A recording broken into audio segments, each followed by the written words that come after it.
আসসালামু আলাইকুম and welcome to the Farhan's notes channel. আজকের এই ভিডিওটি হচ্ছে এসএসসি 2023 এই পরীক্ষার্থীদের জন্য যাদের সামনের বছর পরীক্ষা হচ্ছে।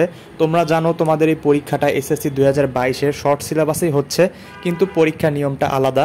অর্থাৎ এসএসসি 2022 যে 8টা থেকে 3টা এবং 11টা থেকে 4টা সিকিউ এর অ্যান্সার করেছে, আবার 3টা থেকে 15টা সিকিউ এবং 25টা থেকে 15টা এমসিকিউ এর অ্যান্সার করেছে, এরকমটা কিন্তু তোমাদের হবে না। তোমাদের স্বাভাবিক নিয়মেই হবে, অর্থাৎ 30টা থেকে 30টাই দিতে হবে, 25টা থেকে 25টাই দিতে হবে এবং 11টা থেকে তোমাদের যে আগের নিয়মে 7টা এবং 8টা থেকে 5টা এই আগের নিয়মে তোমাদের পরীক্ষাটা দিতে হবে। অর্থাৎ এসএসসি 2023-এর পরীক্ষাটা এসএসসি 2022-এর পরীক্ষার চেয়ে কিন্তু তুলনামূলক কঠিন হবে, তোমরা সেটা ইতোমধ্যে বুঝতেই পারছো। তাই আমি তোমাদেরকে কিছু টিপস দিব, সেই টিপসগুলো ফলো করলে আশা করি তোমরা তোমাদের যে পরীক্ষাটা আরও ভালো করে দিতে পারবে। তোমাদের যে ফলাফলটা এটা তোমাদের বর্তমানে যেভাবে তোমরা পড়ছিলে সেটা চাইতে সেভাবে পড়লে যে রেজাল্টটা আসতো, আমার এই টিপসগুলো ফলো করলে তোমাদের রেজাল্টটা আরেকটু ভালো হবে আমি আশা করছি। তাই সম্পূর্ণ ভিডিও মনোযোগ সহকারে আমার সাথেই থাকো। চ্যানেলে নতুন হয়ে থাকলে প্লিজ সাবস্ক্রাইব করে নাও এবং অলরেডি সাবস্ক্রাইব করে থাকলে তোমাকে অসংখ্য অসংখ্য ধন্যবাদ। এসএসসি 2022-এর মতো তোমাদেরও যেহেতু 3টা বিষয় বাদ, তাই তোমাদের সেই 9টা বিষয় নিয়েই কথা বলি। তো প্রথমে তোমাদেরকে বাংলা এবং ইংরেজি সম্পর্কে বলে রাখি। বাংলা এবং ইংরেজি তোমরা অনেকে কিন্তু আন্ডার এস্টিমেট করে থাকো, বিশেষ করে বাংলা। কেননা বাংলা আমাদের মনে হয় যে আমরা সবাই পারি, বাংলা ভাষা সবাই বলি, যা মনে আসে তা আমরা সৃজনশীলে লিখে দিই, কিন্তু এটা করলে হবে না। তোমাদের সৃজনশীলগুলো অবশ্যই কোয়ালিটিফুল হতে হবে, না হলে কিন্তু তোমাদের নম্বর দিবে না। যদি তোমরা প্রতিটি সৃজনশীলে 7 করে পাও তাহলে কিন্তু তোমাদের A+ মিস গেল, এটা তোমরা বুঝতেই পারছো। তো কী করতে হবে সৃজনশীলগুলো লেখার ক্ষেত্রে সংক্ষেপে বলে দিই। তোমাদের যে প্রশ্নের উত্তরটা চাওয়া হয় প্রথমে সেই প্রশ্নের উত্তরটাই লেখো, অর্থাৎ এক্স্যাক্ট যে অ্যান্সারটা সেটা তোমরা প্রথমে দিয়ে দাও। কেননা বোর্ডের যে টিচার ওনার কাছে কিন্তু সময় থাকে না তুমি যে সঠিক উত্তরটা কোথায় লিখেছো সেটা খুঁজে বের করার। তুমি যদি মাঝখানে অথবা শেষে দাও, টিচারের কাছে কিন্তু সেই সময়টা থাকে না যে তুমি সঠিক উত্তরটা কোথায় করেছো সেটা খুঁজে বের করার। তাই প্রথম দিকেই কারেক্ট অ্যান্সারটা দিয়ে দাও, যাতে টিচারের উপর একটা ভালো ইমপ্রেশন পড়ে। তাহলে প্রতিটা সৃজনশীলে তোমরা দেখা যাচ্ছে প্রথম দুইটা সৃজনশীল খুব ভালোভাবে লিখলে এবং মাঝখানে সৃজনশীলটা একটু কম কোয়ালিটিফুল হলো, অর্থাৎ তুমি সঠিক উত্তরটা দিতে পারছো না, তখনই কিন্তু দেখা যাবে টিচার সেই সিকিউটা তোমরা লক্ষ্য করলো না, মনে করলো যে আগের যেহেতু সৃজনশীলগুলো ভালো লিখেছো মাঝখানেরগুলোও ঠিকভাবে না দেখে তোমাদের নাম্বার দিয়ে দিতে পারে। এটা কিন্তু একটা ট্রিক্স বলা যায় এবং সেই সাথে একটা টিপসও, তোমরা এটা অবশ্যই অবলম্বন করবে।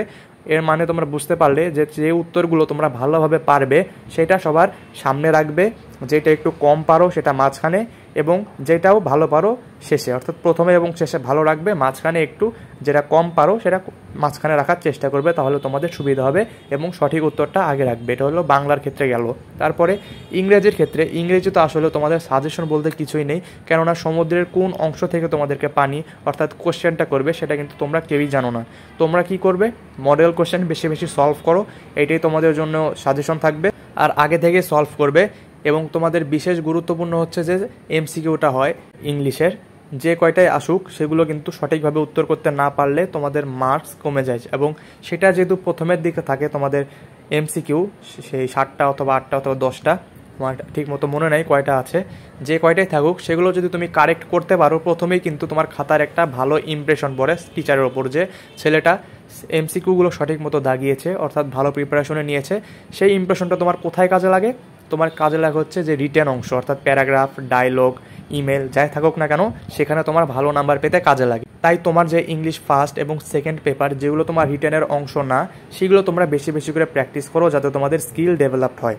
বাংলা এবং ইংরেজি গেল, তারপরে কি হবে ম্যাথ এবং হায়ার ম্যাথ, এই দুই ক্ষেত্রেই তোমরা অবশ্যই টেস্ট পেপার ভালোভাবে সলভ করবে এবং পরীক্ষার আগ দিয়ে আমি বলবো যে ক্যাডেট কোশ্চেন এবং স্কুলের যে কোশ্চেনগুলো সেগুলো তোমরা অ্যাভয়েড করবে পরীক্ষার আগ দিয়ে।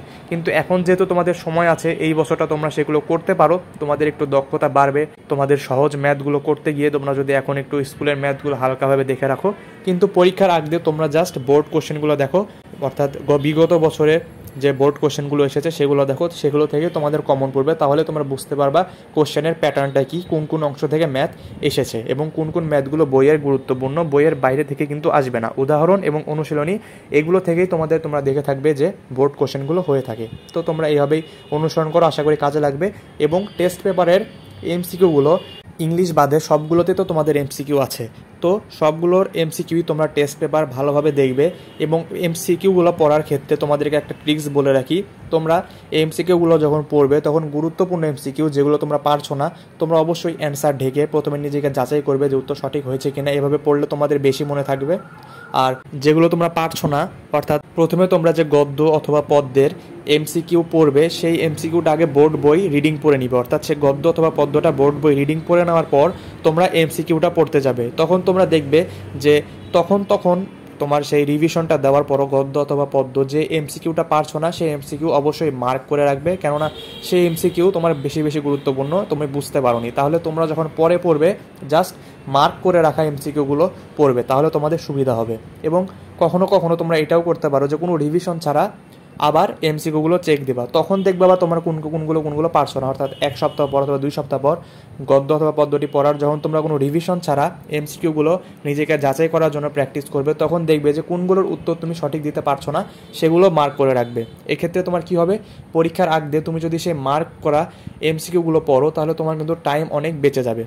আশা করি বুঝতে পারছো। এবং যে তোমাদের গ্রুপ সাবজেক্টগুলো আছে সেগুলো তোমরা একইভাবে টেস্ট পেপারের বোর্ড কোশ্চেনগুলো ফলো করবে।